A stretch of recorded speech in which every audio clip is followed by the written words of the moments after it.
ایک لمحے کے لیے سوچیں دنیا میں موسیٰ علیہ السلام آ جائیں اور وہ لوگوں کو دکھائے یہ لکڑی ہے، سائنٹسٹ وہ لکڑی کا نمونہ لے کر چیک کریں گے اور کنفرم کر دیں گے کہ یہ لکڑی ہے، اور تھوڑی دیر بعد وہ اسے اژدہا بنا دیں تو سائنٹسٹ اس میں بھی ٹیکا لگا کے ڈی این اے کا ٹیسٹ کریں گے، کہیں گے بالکل یہ اینیمل کنگڈم بن چکا ہے، پلانٹ کنگڈم، اینیمل کنگڈم۔ سب سے پہلے سائنٹسٹ سجدے میں گر پڑیں گے۔ ہاں بالکل، سائنٹسٹ میں کوئی ضد نہیں ہوتی ہے۔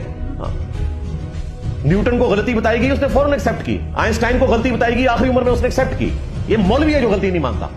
ہاں اس ذہن میں رکھیے گا، سائنٹسٹ کہتا ہے تھینک یو، مولوی کہتا ہے پھینک دیو، یعنی اس غلطی ہائی لائٹ کرنے والے کو اٹھا کے باہر پھینک دیو۔